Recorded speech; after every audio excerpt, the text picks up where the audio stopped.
my question is, moving forward, UNC, they still have Kentucky and Gonzaga on the horizon. They do play UNC Wilmington on Wednesday. You know, that game doesn't really matter. Who cares? But can UNC compete with the powerhouses that are coming up on the schedule in Kentucky and Gonzaga over the next few weeks?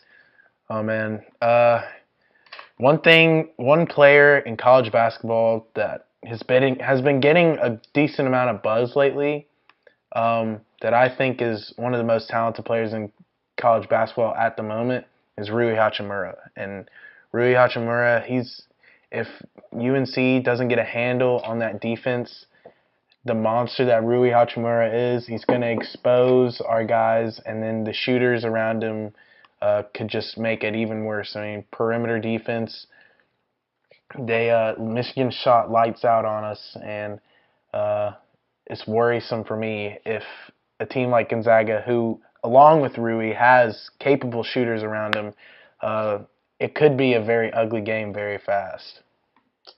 Yeah, I mean, they have three guys averaging over 17 points per game. I mean, it's crazy. Rui Hachimura, 22 points per game, 6 rebounds. Zach Norvell Jr., 18.5 points per game, 5.5 rebounds. And Brandon Clark, 17 points per game and 8 rebounds. These guys score, but they do a lot of other things, including rebounding the basketball. And then also their fourth scorer, Josh Perkins, who averages 12 points per game, is almost averaging 9 assists per game. So every single one of these guys can score the basketball, but they can also do other things.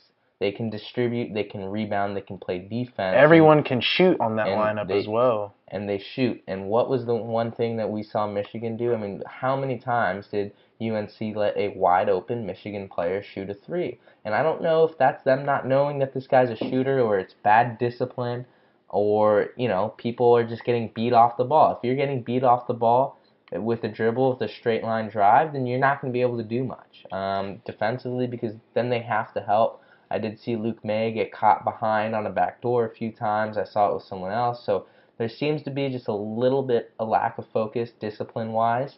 And against teams like Kentucky, especially Gonzaga. I don't know for sure about Kentucky. They're not as strong as Gonzaga, but that will be taken advantage of. I also know it's really rare for a Gonzaga team to be able to face Duke and UNC in the same season. And I'm telling you, this game will mean a lot more to Gonzaga than it will to the Tar Heels. The one advantage for the Tar Heels is they do get to play at home. That's a long trip for Gonzaga, but it is winter break for the Tar Heels.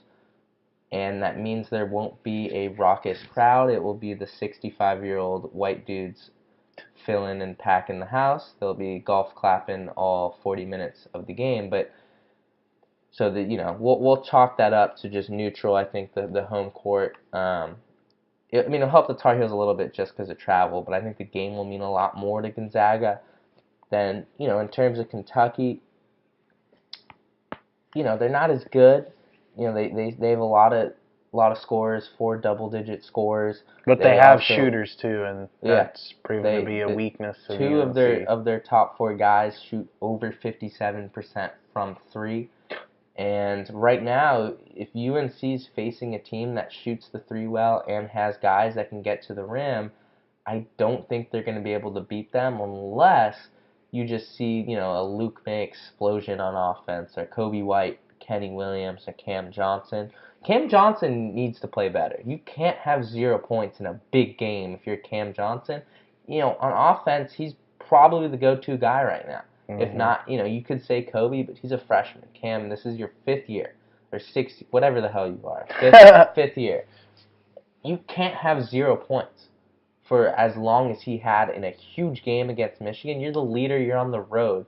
You need to take it on yourself you just need to score. You know how to score better than I do, but just fucking score, Cam. You need to learn how if you're going to be a leader on this team. I think the Kentucky game is definitely going to be a much closer game, much more competitive, better chances for UNC because looking at their statistics, I don't think their size is going to be as big of a factor because blocking-wise, they have a couple guys who can defend the rim, but I don't think they'll be able to physically impose themselves as much as Gonzaga could. But yeah, I completely agree. Cam Johnson can't be putting up a fucking donut in a game versus a team that we have to show out against. So it's just got to be overall improvement moving forward. Yeah, starts with. I mean, I don't have any worries about the Tar Heels being able to score. Um, they're 100% going to be able to score with almost any team in the league. It's just, can they defend? Right now, the answer to them when it comes to defending is absolutely not. They cannot. In the Michigan game, Michigan shot 11 of 22 from three. They shot 57% overall. I mean, UNC took 12 more shots than the Wolverines. They shot almost 20% less from the field. I mean, that is just unacceptable. They out-rebounded Michigan. They outshot them at the free throw line, and they took 12 more shots than them, and they lost. That's just, you can't let that happen. I don't know who's letting that happen, but someone needs to take command of this team, and they need to learn how to play defense, and they need to learn how to play defense quick. Because if you get blown out against Kentucky and Gonzaga bad, and that could happen, you don't want to shoot everyone's confidence. You know, they need some confidence. Yeah. You know, if they get a win against one of the two, that would be amazing. I don't expect them to, but that would be huge. Let's stay with